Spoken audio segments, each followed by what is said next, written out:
Vamos con el diagnóstico de preeclampsia. Entonces acá tenemos la clínica. ¿Cuál es la clínica más frecuente de la preeclampsia? La clínica más frecuente de la preeclampsia es la elevación de la presión arterial. Encontrar una presión sistólica más de 140, diastólica más de 90. Lo otro característico es el edema patológico, el edema de cara, el edema de manos, que es patológico en una gestante, ¿no? Otras alteraciones que podemos encontrar ya a nivel neurológico, lo que comentábamos, el déficit neurológico y que constituye la llamada eclampsia, cuya manifestación más frecuente es la convulsión tónico-clónica generalizada, ¿correcto?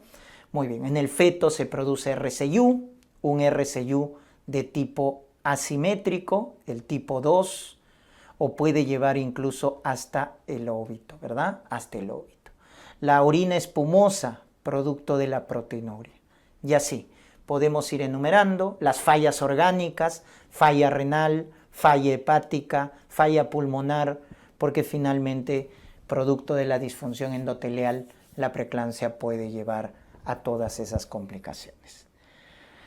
Pero lo más importante, doctores, y es lo que se tienen que acordar de memoria, ojo, porque siempre vienen los exámenes, ¿ya? Los criterios de severidad para poder definir si es una preeclampsia leve, entre comillas. No se dice preeclampsia leve, ¿correcto? Se dice preeclampsia sin criterios de severidad, entre comillas leve. Y la otra que es la preeclampsia con criterios de severidad. Entonces, ¿cuáles son esos criterios que me definen severidad en la preeclampsia? Y que obviamente la conducta terapéutica, el manejo va a ser diferente. Entonces ahí tenemos, primer criterio de severidad, los síntomas premonitorios. SET, cefalea, escotomas, dolor abdominal. Un dolor de cabeza severo que no responde a la analgesia común. Le damos paracetamol, no responde. Y que no hay un diagnóstico alternativo que justifique el dolor de cabeza. Entonces, esa cefalea es un criterio de severidad para preeclampsia. Los escotomas, ¿no? Ver lucecitas, campos negros, etc. El dolor abdominal en hipocondrio derecho o en epigastrio. Igual, que no calma con analgesia común y que no hay ningún otro diagnóstico que justifique ese dolor en epigastrio o en hipocondrio derecho. Entonces, los síntomas premonitorios, mucho cuidado, porque dan severidad a la preeclampsia. La falla renal, que se demuestra con una creatinina más de 1.1, más de 1.1, ¿ya? Recuerden que normalmente en la gestante la creatinina sérica baja por la hiperfiltración glomerular. Por eso si tenemos mayor o igual a 1.1, ya es patológico. La plaquetopenia, plaquetas menos de 100.000, las transaminasas al doble, más de 70, y el edema agudo de pulmón. Doctor, estos 5 criterios usted me mencionó en la definición, que también nos sirve para definir preeclampsia en ausencia de proteinuria. Correcto, son los mismos criterios.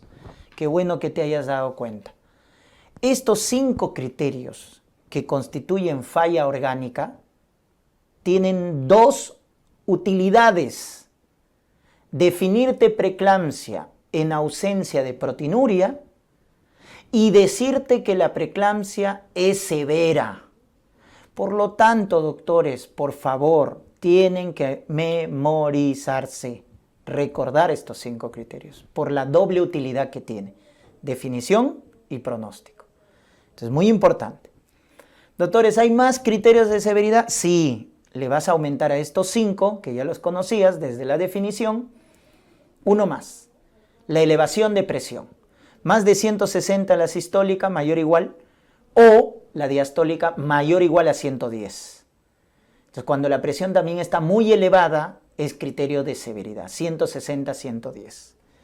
Y el déficit neurológico, la eclampsia, que puede ser desde confusión, coma, hasta lo más frecuente. ¿Cuál es lo más frecuente?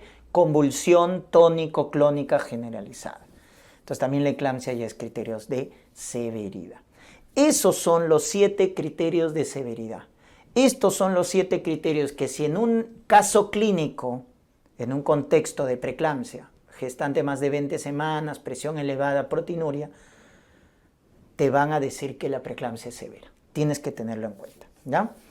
Estos criterios de severidad son establecidos por la Sociedad Americana de Gineco-Obstetricia.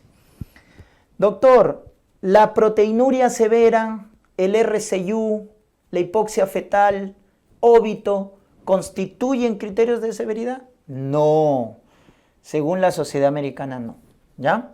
Entonces no inventen criterios, por favor, no inventen, ¿ya? Ni RCU, ni proteinuria severa, hipoxia, o sea, estado fetal no tranquilizador, óbito, no constituyen criterios de severidad. Tengan en cuenta eso.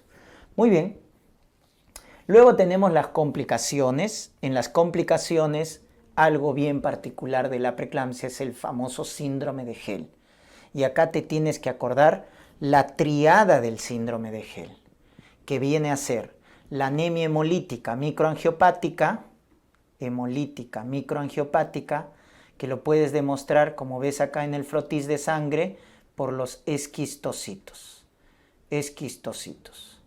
O una bilirrubina indirecta más de 1.2, producto de la hemólisis. Segundo componente, elevación de enzimas hepáticas. LDH más de 600 o TGO más de 70. Y luego tienes la plaquetopenia, ¿correcto? Plaquetas menos de 100.000.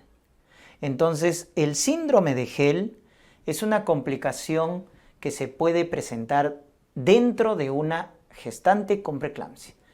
Las siglas en inglés, ¿no? H de hemólisis, E y L, elevación de enzimas hepáticas, y la P, plaquetopenia. Ahí están los 3 componentes del síndrome de Hell. Hemólisis microangiopática, aumento de enzimas hepáticas y plaquetopenia, ¿ya? Muy bien, ese es el famoso síndrome de Hell. Te comento algo del síndrome de Hell. El 80% de los cuadros del síndrome de Hell van con preeclampsia, el 80% van con presión elevada, preeclampsia.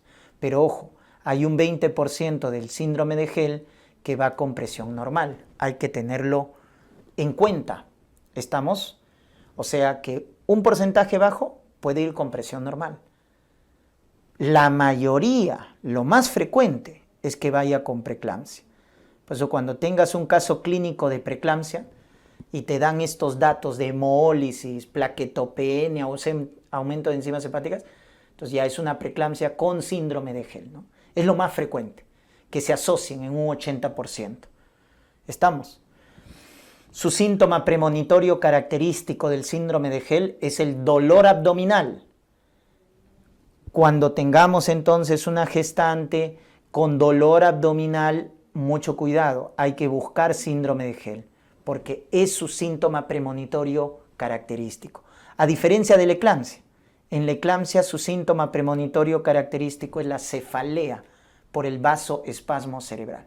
Entonces miren, por eso los síntomas premonitorios dan severidad, porque el hecho de que haya cefalea me está prediciendo de que va a ser eclampsia. El hecho de que haya dolor abdominal me está prediciendo que va a haber síndrome de Hell. ¿Se dan cuenta? Eso hay que tenerlo en cuenta. Y un 30% del síndrome de Hell, ojo, se presenta en el posparto. Mucho cuidado también. Puede haber síndrome de Hell en el posparto. Y cuando se descubre un síndrome de Hell en las primeras 20 semanas, doctores, descarten esto. Síndrome antifosfolipídico. Cuando tenemos un Hell muy precoz. Descartar síndrome antifosfolipídico. Por lo tanto, preguntarás antecedentes de trombosis arterial o venosa, antecedentes de abortos, óbitos, partos pretérminos, o antecedentes, en este caso, o en el laboratorio, tu anticoagulante lúpico, tu anticardiolipina, para confirmar un SAF. Otras complicaciones que tenemos es el ACV hemorrágico, que es la causa de muerte cuando la paciente convulsiona. Cuando una gestante hace eclampsia, convulsiona, ¿por qué se muere? Por el ACV hemorrágico. porque se rompen los vasos cerebrales y hay hemorragia intracerebral. Por eso se muere una paciente que convulsiona, recuérdenlo.